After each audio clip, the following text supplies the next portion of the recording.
sir ଆଉ ଗୋଟେ କଥା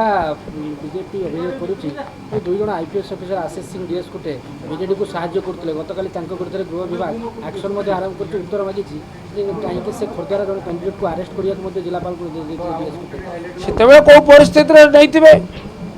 ଆରେଷ୍ଟ କରିବାର କ୍ଷମତା ପୁଲିସର ଅଛି ଯଦି ସେପରି କିଛି କାରଣ ଥିବ ଯଥାର୍ଥ କାରଣ ଥିବ ଦର୍ଶାଇବେ କିନ୍ତୁ ସେ ଯେତେବେଳେ ପଦବୀରେ ଥାଇ ମଧ୍ୟ ମୁଖ୍ୟମନ୍ତ୍ରୀ କାର୍ଯ୍ୟାଳୟରେ କାମ କରିକି ମଧ୍ୟ ଚାକିରିରେ ଥାଇ ମଧ୍ୟ ସେ କାହିଁକି ବିଜେଡି ପାଇଁ କାମ କରୁଥିଲେ ଏବଂ କାଇଁ ମୁଁ ତ ବିଜେଡିରେ ଥିଲି ମୋ ପାଇଁ କେବେ କାମ କରିବାର ମୁଁ ଦେଖି ନାହିଁ ମୋ ପାଇଁ ତ କେହି କାମ କର ମୁଁ ତ କେବେ ତାଙ୍କ ପାଇଁ ତାଙ୍କ ପାଖରେ ଦ୍ୱାରସ୍ଥ ହେଇନଥିଲେ ସହଯୋଗ ପାଇଁ ସେମାନେ ତ କେବେ କରିବାର ମୁଁ ଦେଖି ନାହିଁ ତେଣୁ ଅଭିଯୋଗର ଅନୁସନ୍ଧାନ ଜରୁରୀ ଅନୁସନ୍ଧାନ ପରେ ମନ୍ତବ୍ୟ ଦେଲେ ଉଚିତ ହେବ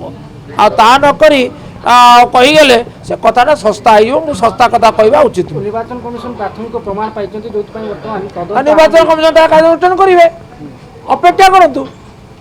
କିନ୍ତୁ ସେମାନେ ଯେ ବିଜେଡିକୁ ସାହାଯ୍ୟ କରିଥିଲେ ତାର କୌଣସି ଚାକ୍ଷୁଷ ପ୍ରମାଣ ଆମ ପାଖରେ ନାହିଁ ଆଉ ମୁଁ ବିଜେଡି ଦଳର ପ୍ରାର୍ଥୀ ହେଇ ନିର୍ବାଚନ ଲଢ଼ୁଥିଲି